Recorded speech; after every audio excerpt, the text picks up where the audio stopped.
मान लो जिंदगी एक लंबी रेस है। कभी सीधा रास्ता होता है, कभी ऊबड़ खाबड़, कभी ढलान तो कभी चढ़ाई। अब सोचो, दो लोग उस रेस में दौड़ रहे हैं। एक इंसान हर बार मुश्किल देखकर रुक जाता है, थक कर बैठ जाता है। दूसरा इंसान चाहे जितना भी थक जाए, चाहे रास्ता कितना भी मुश्किल क्यों ना हो, फिर भी वो चलता रहता है थमे बिना। यही फर्क है आम इंसान और मेंटल टफनेस वाले इंसान में। मेंटल टफनेस एक ऐसी क्वालिटी है जो इंसान को अंदर से मजबूत बनाती है। इसका मतलब ये नहीं है कि इंसान को दर्द नहीं होता या उसे डर नहीं लगता। इसका मतलब है कि डर, दर्द या परेशानी के बावजूद भी वो इंसान अपना काम करता रहता है, अपने गोल की तरफ बढ़ता रहता है। जिंदगी में चाहे स्ट्रेस हो, फेलियर हो या कोई बड़ी चैलेंज, मेंटली टफ इंसान टूटता नहीं है, बल्कि हर बार और भी मजबूती से खड़ा होता है। एलेक्स जहारियादीस, जो एक पॉपुलर ऑथर, उन्होंने मेंटल टफनेस को एक लर्न्ड साइकोलॉजिकल एज कहा है। इसका मतलब यह हुआ कि यह कोई मैजिक पावर नहीं है जो किसी को पैदा होते ही मिल जाती है। मेंटल टफनेस सीखी जा सकती है, डेवलप की जा सकती है, और ये प्रैक्टिस से आती है, बार बार खुद को अनकंफर्टेबल सिचुएशंस में डालने से, खुद को पुश करने से और हर बार थोड़ा और बेटर बनने की कोशिश करने से। अब सोचो, जब तुम किसी चीज से डरते हो, जैसे स्टेज पर बोलने से या किसी एग्जाम से, तो क्या करते हो? ज्यादातर लोग उस चीज से बचने की कोशिश करते हैं। लेकिन मेंटल टफनेस सिखाती है कि डर से भागो मत, उससे भिड़ो। हर बार जब तुम डर के बावजूद एक्शन लेते हो, हर बार जब तुम कंफर्ट जोन से बाहर निकलते हो, तुम अपने अंदर थोड़ी और मानसिक साहस बना लेते हो। मानसिक रूप से साहसी लोग नियंत्रण रखते हैं अपनी सोच और भावनाओं पर। जब कोई मुश्किल आती है तो वो पैनिक नहीं करते। इसके बजाय वो सोचते हैं, अब इस स्थिति में सबसे अच्छा क्या कर सकता हूं। वो शिकायत नहीं करते, ब्लेम नहीं करते, बल्कि काल्मली सोचते हैं और आगे बढ़ते हैं। और सबसे जरूरी बात, वो खुद को अंदर से मोटिवेट करते हैं। उन्हें किसी और के क्लैप की जरूरत नहीं होती। उनका दिमाग उन्हें बार बार रिमाइंड करता है कि तू कर सकता है। मान लो कोई स्पोर्ट्स पर्सन है, जैसे एक बॉक्सर जो फाइट के दौरान बार बार चोट खाता है लेकिन हार नहीं मानता, या एक स्टूडेंट जो 3 बार एग्जाम में फेल हुआ लेकिन चौथी बार भी पूरी मेहनत से पेपर दिया, या एक एंटरप्रेन्योर जिसने 2 बिजनेस खो दिए लेकिन तीसरे पर फिर भी भरोसा रखा। ये सब एग्जाम्पल्स हैं मेंटल टफनेस के। ऐसी सिचुएशंस में सिर्फ स्किल काम नहीं आती, वहां माइंडसेट काम आता है। मेंटल टफनेस का मतलब ये नहीं कि हमेशा स्ट्रांग दिखो या इमोशंस छुपाओ। इसका मतलब है कि इमोशंस को समझो, उनको एक्सेप्ट करो, लेकिन उन इमोशंस को अपने एक्शंस पर हावी मत होने दो। अगर कोई चीज डराती है तो खुद से पूछो, क्या ये डर मुझे रोक रहा है या मुझे और ग्रो करने का मौका दे रहा है? मेंटली टफ लोग डर से भागते नहीं, वो उसे फ्यूल बनाते हैं। अब सवाल आता है, हम कैसे डेवलप करें ये मेंटल टफनेस? सबसे पहले डिस्कंफर्ट को एक्सेप्ट करना सीखो। जब भी लाइफ में कुछ मुश्किल लगे, जैसे सुबह जल्दी उठना, टफ डिसीजन लेना या किसी को नो कहना, तो खुद को पीछे मत खींचो। उन अनकंफर्टेबल मोमेंट्स को फेस करना शुरू करो, क्योंकि हर बार जब तुम मुश्किल को फेस करते हो, तुम थोड़ा और स्ट्रांग बन जाते हो। दूसरा, अपने गोल्स को क्लियरली डिफाइन करो। जब तुम जानते हो कि तुम्हें क्या चाहिए, तब छोटी मोटी परेशानियां तुम्हें रोक नहीं पाती। गोल क्लैरिटी से मोटिवेशन भी आता है और डायरेक्शन भी। तीसरा, नेगेटिव सेल्फ टॉक को स्टॉप करो। जब भी मन में आए, मैं ये नहीं कर सकता, मुझसे नहीं होगा, तो उसी समय अपने आप से कहो, मैं कोशिश तो कर सकता हूं, मैं अभी नहीं कर पाया पर सीख रहा हूं। मेंटल टफनेस का बड़ा हिस्सा सेल्फ टॉक से आता है। चौथा, कंसिस्टेंसी। मेंटल टफनेस कोई एक बार की चीज नहीं है, ये रोज थोड़े थोड़े चैलेंज लेने से आती है। जैसे रोज 5 मिनट एक्स्ट्रा मेहनत करना, रोज खुद से अनकंफर्टेबल सवाल पूछना, रोज किसी चीज का सामना करना जिससे डर लगता है। धीरे धीरे तुम्हारा माइंड और बॉडी दोनों अडेप्ट करने लगते हैं। पांचवा, फेलियर्स को रिजेक्शन मत समझो, उन्हें फीडबैक समझो। मेंटली टफ लोग फेलियर से डरते नहीं हैं, बल्कि उसे लर्निंग अपॉर्चुनिटी मानते हैं। अगर कोई चीज गलत हो गई तो वो बैठकर सोचते हैं, इससे मैंने क्या सीखा, और फिर नेक्स्ट बार बेहतर करते हैं। मेंटली स्ट्रांग बनने के लिए पेशेंस चाहिए, क्योंकि ये जर्नी स्लो होती है, इसमें शॉर्टकट्स नहीं चलते। लेकिन एक बार जब तुम्हें ये माइंडसेट आ गया, तो जिंदगी की बहुत सारी मुश्किलें तुम्हें कम लगने लगती हैं। फिर चाहे जॉब हो, रिलेशनशिप हो हेल्थ हो या कोई भी सपना, तुम हर बार उठकर फिर चल सकते हो। मेंटल टफनेस तुम्हें दूसरों से बेटर नहीं बनाती, ये तुम्हें कल के खुद से बेटर बनाती है।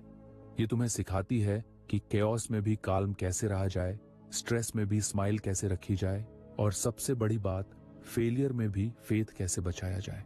याद रखो, जिंदगी हमेशा इजी नहीं होगी, लेकिन तुम्हारा माइंडसेट डिसाइड करता है कि तुम्हारा जवाब क्या होगा। अगर तुम हर बार गिरकर उठना सीख जाओ, हर बार डर के बावजूद आगे बढ़ सको, तो समझ लो कि तुमने मेंटल टफनेस हासिल करना शुरू कर दिया है। तो आज से प्रैक्टिस शुरू करो। अगर आपको हमारी फ्री समरी अच्छी लगती है तो आप हमारे चैनल को सब्सक्राइब कर सकते हैं, हमारी मेंबरशिप खरीद सकते हैं या हमें यूपीआई के थ्रू सपोर्ट कर सकते हैं। अब समरी पर वापस चलते हैं। कोई एक छोटी सी चीज चुनो जो तुम्हें अनकंफर्टेबल लगती है और उसे फेस करो।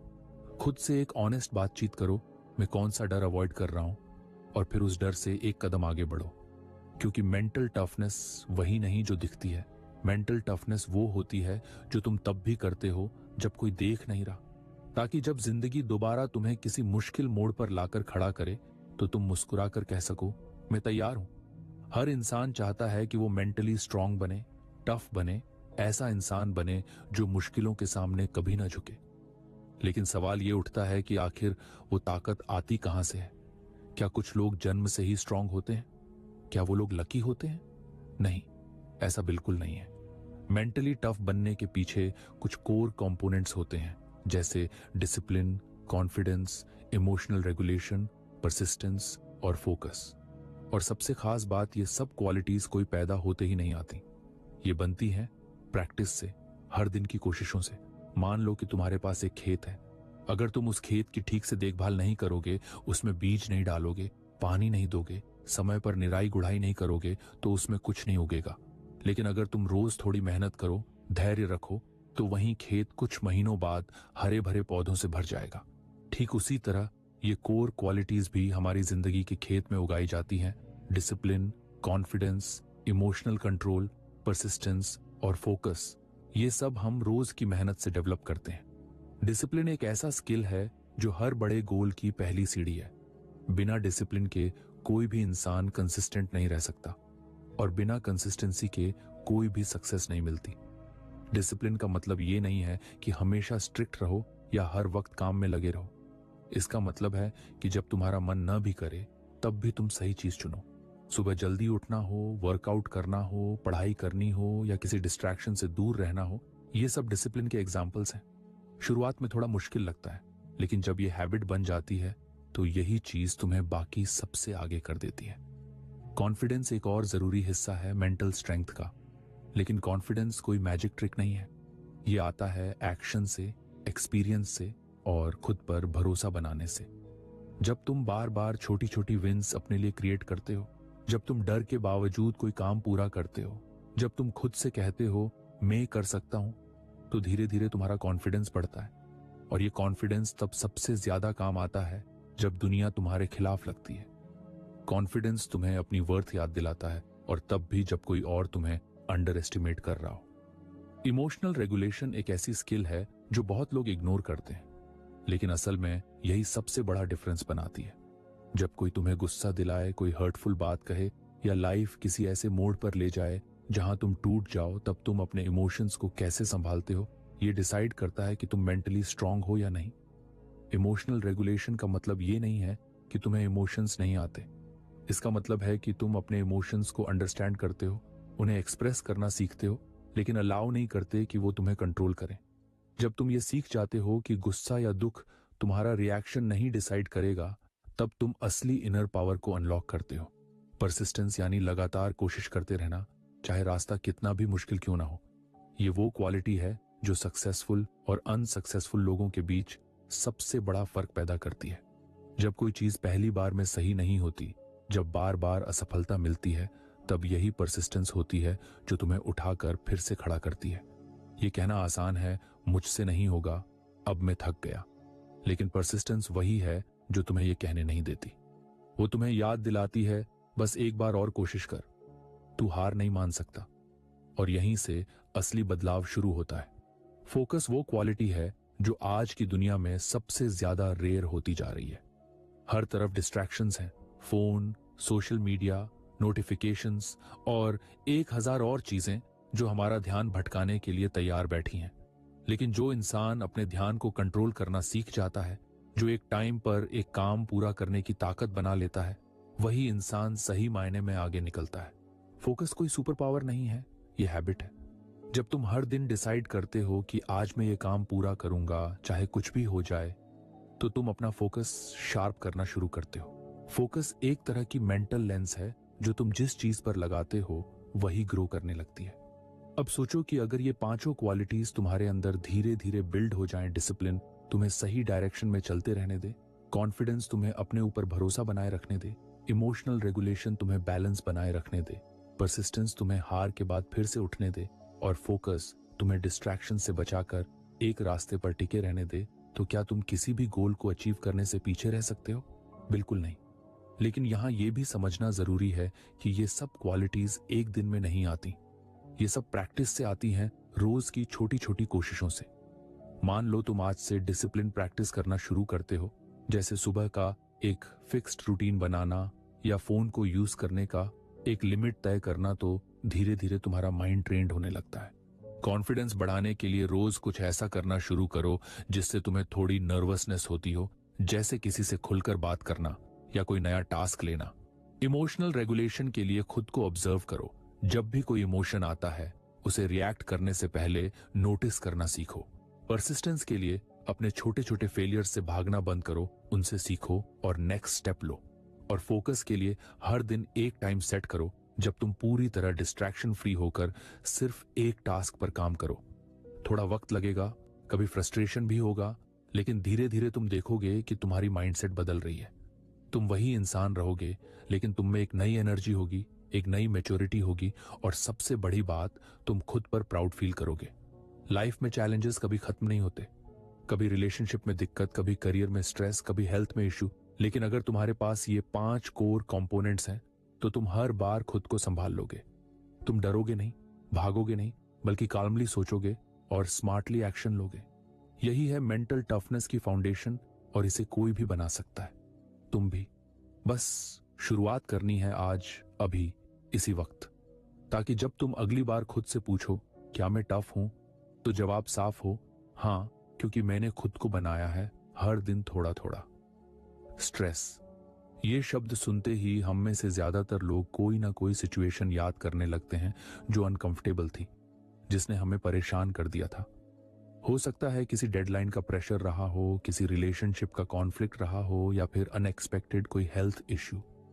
स्ट्रेस हमारी जिंदगी का एक हिस्सा है और इससे भाग पाना नामुमकिन है।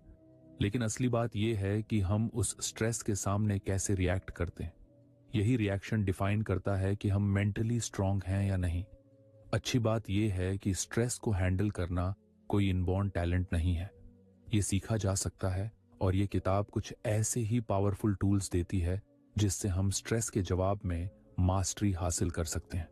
स्ट्रेस के आने पर जो फर्स्ट रिएक्शन होता है वो ऑटोमेटिक होता है।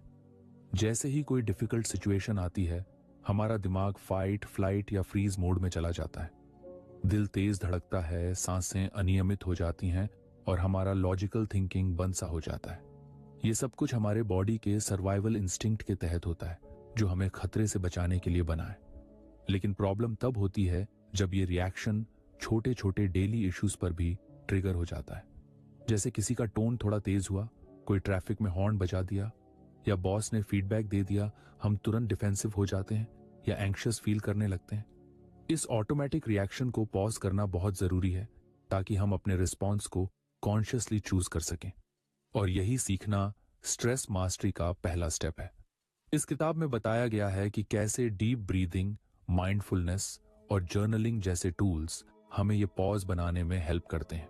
डीप ब्रीथिंग यानी गहरी और नियंत्रित सांस लेना एक सिंपल पर पावरफुल तरीका है अपने नर्वस सिस्टम को काल्म करने का। जब भी स्ट्रेस आता है, हमारी सांस छोटी और तेज हो जाती है, जिससे दिमाग को सिग्नल मिलता है कि खतरा है। लेकिन जब हम कॉन्शियसली धीमी और गहरी सांसें लेने लगते हैं, तो हमारे बॉडी को सिग्नल मिलता है कि सब ठीक है। इससे हार्ट रेट नॉर्मलाइज होने लगता है, ब्लड प्रेशर कंट्रोल में आता है, और माइंड थोड़ा शांत हो जाता है। आप इसे कहीं भी प्रैक्टिस कर सकते हो। बस एक पॉज लो, आंखें बंद करो और 4 तक गिनते हुए गहरी सांस लो, फिर 4 तक गिनते हुए बाहर छोड़ो। इसे कुछ बार रिपीट करो और you will feel the difference. Mindfulness एक ऐसी टेक्निक है जो हमें प्रेजेंट मोमेंट में लाती है। जब हम स्ट्रेस्ड होते हैं तो या तो हम पास्ट की किसी पेनफुल मेमोरी में फंसे रहते हैं या फ्यूचर की किसी इमेजिन्ड प्रॉब्लम से डरते हैं। माइंडफुलनेस हमें अभी के पल में लाता है, यहीं जहां हम खुद को ऑब्जर्व कर सकते हैं बिना किसी जजमेंट के। इसका मतलब ये नहीं है कि हम इमोशन नहीं फील करें, इसका मतलब है कि हम अपने इमोशन को पहचानें, उसे अलाउ करें, लेकिन उसमें बह ना जाएं। फॉर एग्जाम्पल, अगर आपको गुस्सा आ रहा है तो माइंडफुलनेस ये नहीं कहता कि गुस्सा मत आओ, वो कहता है कि देखो गुस्सा आ रहा है और फिर खुद से पूछो इस गुस्से के पीछे क्या है। ये अवेयरनेस आपके रिएक्शन को बदल देती है। जर्नलिंग एक और जबरदस्त तरीका है जिससे हम अपने इमोशंस और थॉट्स को क्लियर कर सकते हैं। जब आप स्ट्रेस में होते हैं तो दिमाग में बहुत सारी बातें घूमती हैं, अक्सर बेमतलब की, बार बार दोहराने वाली, डर फैलाने वाली। लेकिन जैसे ही आप पेन लेकर पेपर पर लिखना शुरू करते हैं, वो थॉट्स बाहर आ जाते हैं। उन्हें ऑब्जर्व करना आसान हो जाता है और आप खुद सोच सकते हो, क्या ये सच में इतना बड़ा इशू है? जर्नलिंग आपको क्लैरिटी देती है और कई बार सॉल्यूशन भी खुद ब खुद सामने आ जाता है। आप एक सिंपल प्रैक्टिस शुरू कर सकते हैं। दिन में 10 मिनट के लिए एक नोटबुक में लिखो कि आप क्या महसूस कर रहे हो और क्यों। इसमें कोई ग्रामर या स्ट्रक्चर इंपॉर्टेंट नहीं है, बस अपने इमोशंस को फ्लो होने दो। अब ये सोचो कि अगर आप इन तीनों टूल्स को अपनी डेली लाइफ में इंक्लूड कर लो, जैसे सुबह उठते ही 5 मिनट डीप ब्रीदिंग, दिन में किसी भी मोमेंट पर जब स्ट्रेस महसूस हो तब 2 मिनट की माइंडफुलनेस पॉज, और रात को सोने से पहले जर्नलिंग, तो क्या होगा? आपका बॉडी स्ट्रेस के सिग्नल्स को डिफरेंटली प्रोसेस करना शुरू कर देगा। आपका माइंड रिएक्ट करने की बजाय रिस्पॉन्ड करने लगेगा। और यही है स्ट्रेस रिस्पॉन्स मास्टरी, अपनी इंस्टिंक्टिव रिएक्शन को कॉन्शियस एक्शन से रिप्लेस करना। हम अक्सर सोचते हैं कि स्ट्रेस से बचना है, लेकिन सच ये है कि स्ट्रेस को अवॉइड करना मुमकिन नहीं।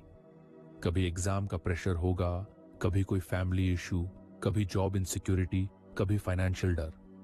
लेकिन अगर आप स्ट्रेस के सामने एक स्किल्ड वॉरियर बनकर खड़े हो सको तो वही डर अब तुम्हारा ग्रोथ का रास्ता बन सकता है।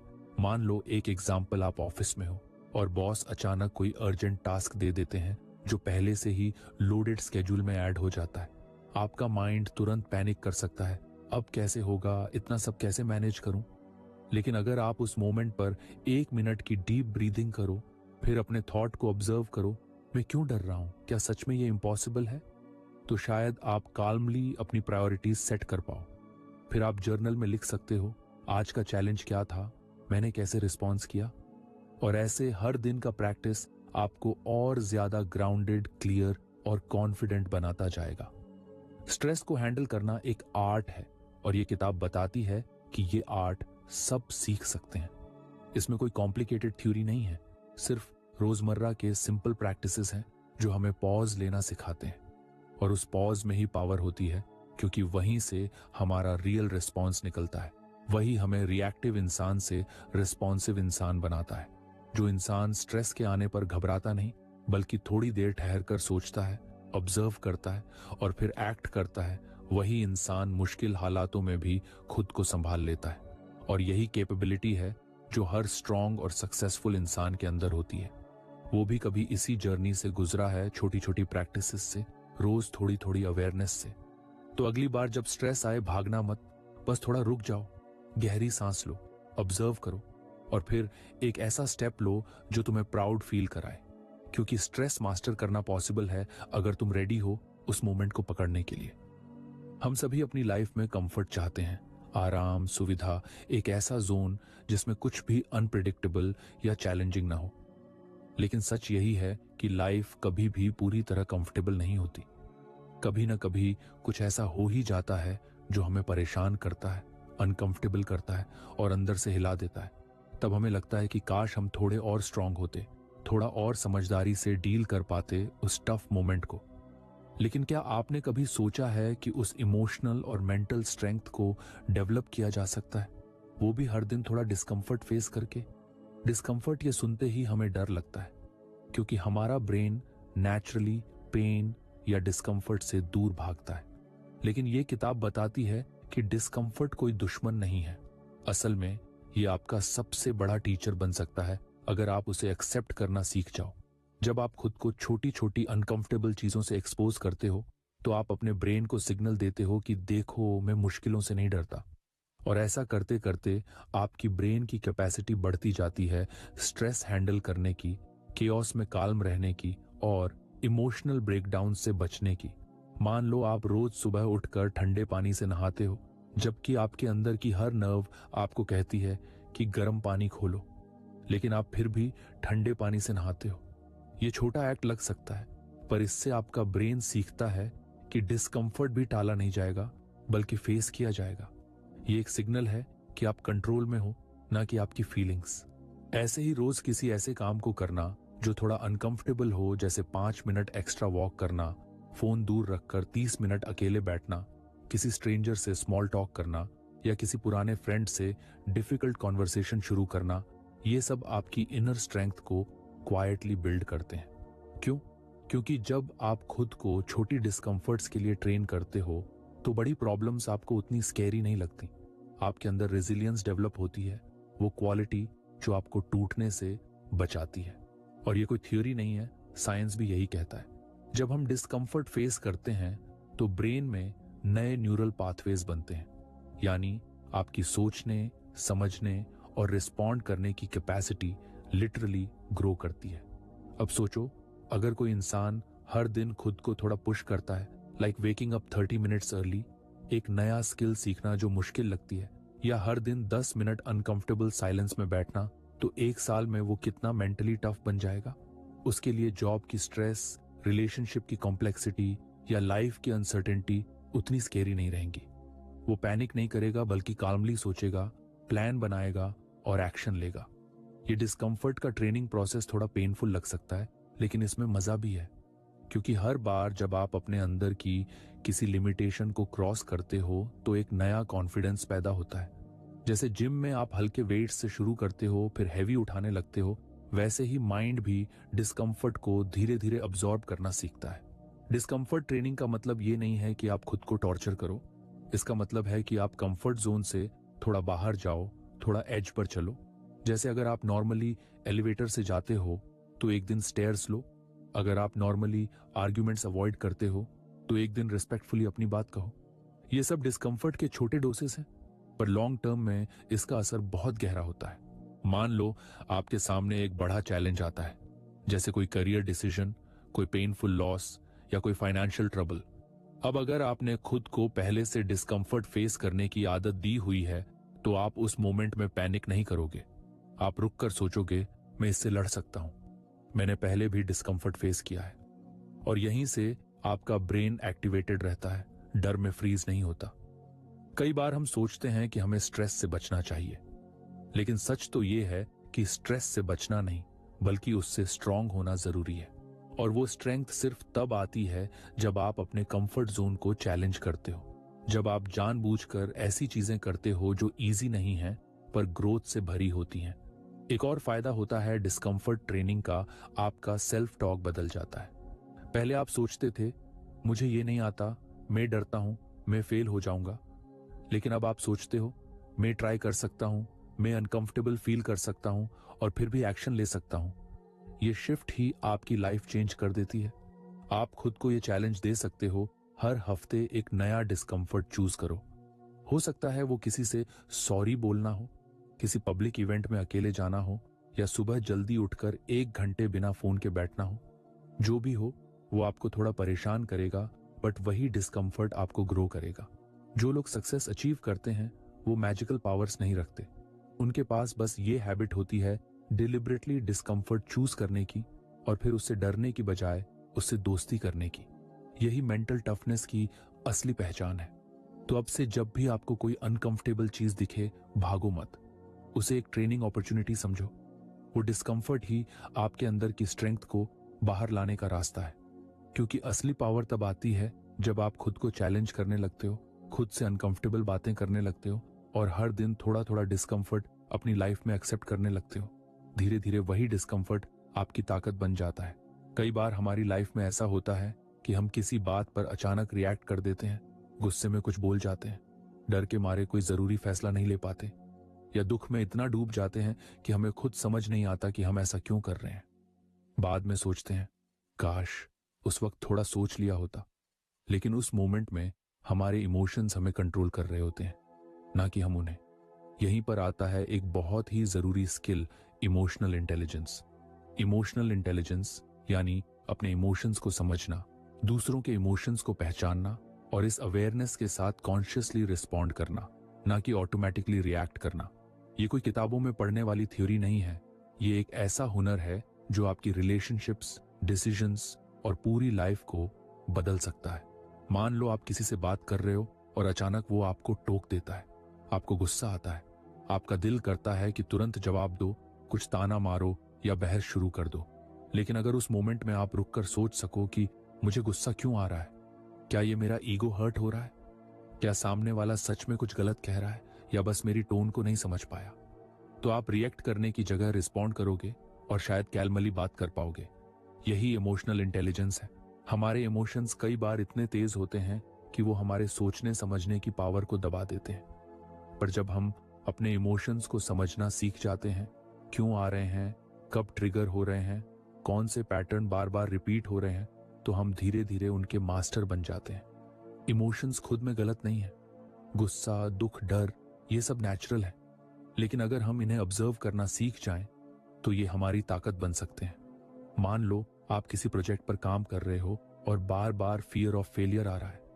पहले आप उससे भागते थे, प्रोक्रेस्टिनेट करते थे या काम टालते थे, लेकिन अब आप उस फियर को ऑब्जर्व करते हो, उसके पीछे की सोच को पकड़ते हो, जैसे अगर मैं फेल हो गया तो लोग क्या कहेंगे। अब आप उस थॉट को चैलेंज करते हो, क्या ये सच है, क्या लोगों की सोच मुझसे ज्यादा इंपॉर्टेंट है। तो धीरे धीरे आप उस फियर से बाहर आने लगते हो। इमोशनल इंटेलिजेंस का एक बड़ा हिस्सा है सेल्फ अवेयरनेस, मतलब खुद की फीलिंग्स, थॉट्स और बिहेवियर को समझना। जब आप जानने लगते हो कि कौन सी बात आपको इरिटेट करती है, कौन सी तारीफ से आपको बूस्ट मिलता है और कब आप खुद को लो फील करते हो, तो आप अपने माइंड के पैटर्न को डिकोड करने लगते हो और यही डिकोडिंग आपको बदलने की पावर देती है। दूसरा इंपॉर्टेंट हिस्सा है सेल्फ रेगुलेशन, यानी अपने इमोशंस को मैनेज करना। इसका मतलब ये नहीं कि आप इमोशंस को दबाओ, बल्कि उन्हें ऐसे एक्सप्रेस करो जो आपको और दूसरों को नुकसान न पहुंचाए। जैसे अगर आप दुखी हो तो चिल्लाने या सब कुछ छोड़ देने की जगह आप उसे जर्नल में लिख सकते हो, किसी ट्रस्टेड फ्रेंड से बात कर सकते हो या थोड़ी देर अकेले बैठकर अपने थॉट्स को क्लियर कर सकते हो। इमोशनल इंटेलिजेंस का तीसरा पहलू है एम्पैथी, दूसरों के इमोशंस को समझना। जब आप ये समझ पाते हो कि सामने वाला क्या महसूस कर रहा है, तब आप सिर्फ सुन नहीं रहे होते बल्कि फील भी कर रहे होते हो, और यही आपकी कम्युनिकेशन को डीप बनाता है। चाहे वो आपकी फैमिली हो, दोस्त हो या ऑफिस कॉलीग्स, जब आप एम्पैथी के साथ बात करते हो तो कनेक्शन बनता है, ट्रस्ट बनता है। सोचो कि किसी का दिन खराब गया है और वो थोड़े चिड़चिड़े मूड में आपसे बात कर रहा है। अगर आप इमोशनल इंटेलिजेंस के साथ एक्ट करोगे तो आप सोचोगे शायद इसका गुस्सा मुझ पर नहीं है, कुछ और वजह है, और फिर आप शांत रहकर बात करोगे। इससे ना तो आप हर्ट होते हो, ना ही सामने वाला और फ्रस्ट्रेटेड होता है। इमोशनल इंटेलिजेंस आपको रिएक्शन से दूर ले जाकर कॉन्शियस एक्शंस की तरफ ले जाती है। हर बार जब आप अपने ट्रिगर को पहचानते हो और रिएक्ट नहीं करते, आप स्ट्रॉन्गर बनते हो। जैसे जिम में मसल्स बनती हैं, वैसे ही हर बार के इमोशनल पॉज से आपकी मेंटल मसल बनती है। एक प्रैक्टिकल तरीका है जर्नलिंग। हर रात 5 से 10 मिनट लेकर अपने दिन को रिकॉल करो। किस बात पर आपने रिएक्ट किया, कौन सी बात ने हर्ट किया, क्या कोई ऐसा मोमेंट था जहां आप बेटर रिस्पॉन्ड कर सकते थे। ये छोटी सी प्रैक्टिस आपके अवेयरनेस को धीरे धीरे बढ़ा देगी। दूसरा तरीका है माइंडफुलनेस, अपने थॉट्स और फीलिंग्स को बिना जज किए ऑब्जर्व करना। मान लो आप एंग्शियस हो तो बस कुछ देर आंखें बंद करके अपने अंदर की हलचल को नोटिस करो, बिना खुद को ब्लेम किए। आप खुद को कह सकते हो, yes I am feeling anxious and that's okay, let me breathe through it. यही अंडरस्टैंडिंग आपको अंदर से काल्म बनाती है। इमोशनल इंटेलिजेंस से एक और गजब की चीज होती है, आपकी चॉइसेस बेहतर हो जाती हैं। जब इमोशंस आपको कंट्रोल नहीं करते तो आप शॉर्ट टेम्पर्ड डिसीजंस नहीं लेते। आप सोचते हो, ऑप्शंस वेई करते हो और फिर डिसाइड करते हो। चाहे करियर का कोई बिग डिसीजन हो या रिलेशनशिप का, इमोशनल इंटेलिजेंस आपको इम्पल्सिव चॉइसेस से बचाती है। धीरे धीरे आप ऐसा इंसान बनते हो जो हर सिचुएशन में सेंटर्ड रहता है, जिसका मूड बाहर की चीजों से नहीं हिलता, जो दूसरों की बातों को पर्सनली नहीं लेता, जो लाइफ के हर इमोशन को वेलकम करता है, बिना डरे, बिना भागे। इमोशनल इंटेलिजेंस कोई मैजिक नहीं है, ये एक सीखने वाली स्किल है। हर बार जब आप रुकते हो, सोचते हो और फिर रिस्पॉन्ड करते हो, आप इसे थोड़ा और बेहतर बनाते हो। और जब आप इसे प्रैक्टिस करते हो तो आपको महसूस होता है कि आपकी लाइफ ज्यादा पीसफुल हो रही है, आपकी रिलेशनशिप्स ज्यादा मीनिंगफुल हो रही हैं और आपका कॉन्फिडेंस धीरे धीरे ग्रो कर रहा है। तो अगली बार जब कोई इमोशन आपको ट्रिगर करे, गुस्सा, डर, दुख या एक्साइटमेंट, तो पॉज करो। खुद से पूछो, मैं ऐसा क्यों फील कर रहा हूं? क्या मैं रिएक्शन दे रहा हूं या कॉन्शियसली रिस्पॉन्ड कर रहा हूं? यही पॉज आपकी पावर है, यही इमोशनल इंटेलिजेंस की शुरुआत है। और यही वो हैबिट है जो आपको एक ऐसा इंसान बनाती है जो सिर्फ सरवाइव नहीं करता, बल्कि हर इमोशन के साथ वाइजली ग्रो करता है। कभी आपने सोचा है कि कुछ लोग जिंदगी में कितनी भी मुश्किल आ जाए, फिर भी वो टूटते नहीं? चाहे हालात कितने भी टफ हो जाएं, वो फिर से उठते हैं, चलना नहीं छोड़ते। और वहीं दूसरी तरफ कुछ लोग छोटी सी परेशानी में भी हिम्मत हार जाते हैं। फर्क कहाँ है? फर्क है डायरेक्शन में। जिनके पास जिंदगी में कोई क्लियर पर्पस होता है, कोई स्ट्रॉन्ग गोल होता है, वो किसी भी स्टॉर्म में भी अपना रास्ता नहीं भूलते। उनकी लाइफ एक कंपास की तरह होती है जो हर मुश्किल वक्त में उन्हें रास्ता दिखाती है। यही है गोल ड्रिवन लिविंग की ताकत। गोल ड्रिवन लिविंग का मतलब है कि आपकी जिंदगी सिर्फ चल रही नहीं है, बल्कि किसी मकसद की तरफ बढ़ रही है। आप सिर्फ दिन काट नहीं रहे, बल्कि कॉन्शियसली डिसाइड कर रहे हो कि आपको कहां पहुंचना है और क्यों पहुंचना है। जब आपके पास ये क्लैरिटी होती है कि आप किस चीज के लिए जी रहे हो, तब आप छोटी छोटी परेशानियों में नहीं उलझते, क्योंकि आपको पता होता है कि आपकी मंजिल क्या है। मान लो किसी इंसान का गोल है कि वो एक दिन अपनी खुद की कंपनी बनाएगा। अब जब वो जॉब करता है, ओवर टाइम करता है, स्ट्रेस झेलता है, तो वो उन चीजों से इजीली फ्रस्ट्रेट नहीं होता, क्योंकि हर बार जब चैलेंज आता है वो सोचता है ये सब मैं उस बड़े सपने के लिए कर रहा हूं। यही थॉट उसे रेजिलियंस देता है, उसे मेंटली स्ट्रांग बनाता है। अब मान लो दूसरा इंसान है जो बस जॉब कर रहा है क्योंकि करना है, कोई गोल नहीं है, कोई पर्पस नहीं है। अब जब उसे प्रेशर झेलना पड़ता है या कोई टास्क बोरिंग लगने लगता है, तो उसका मन करता है कि छोड़ दे। वो जल्दी गिव अप कर देता है, क्योंकि उसके पास कोई ऐसा रीजन नहीं है जो उसे उस डिस्कम्फर्ट से लड़ने की ताकत दे। यही है गोल का मैजिक। जब आपका गोल आपकी वैल्यूज से जुड़ा होता है, तो वो सिर्फ एक सपना नहीं रहता, वो आपकी एनर्जी बन जाता है। आपकी रोज की मेहनत मीनिंगफुल लगती है। और जब लाइफ में कभी कंफ्यूजन आता है, तब वही गोल आपको रिमाइंड करता है कि किस डायरेक्शन में जाना है। इस तरह की लाइफ जीने के लिए जरूरी है कि आप अपने अंदर झांको और खुद से पूछो, मुझे क्या चाहिए? किस चीज से मुझे खुशी मिलती है? मेरी वैल्यूज क्या है? बहुत लोग लाइफ में इसलिए कंफ्यूज्ड रहते हैं क्योंकि वो दूसरों की एक्सपेक्टेशंस के हिसाब से जी रहे होते हैं। सोसाइटी क्या कहती है, रिलेटिव्स क्या सोचते हैं, वो सब फॉलो कर रहे होते हैं, बट अंदर से खाली होते हैं। तो फ्रेंड्स, ये थी हमारी आज की बुक समरी। आपको कैसी लगी कमेंट करके जरूर बताएं। और धन्यवाद आपका समरी एंड तक सुनने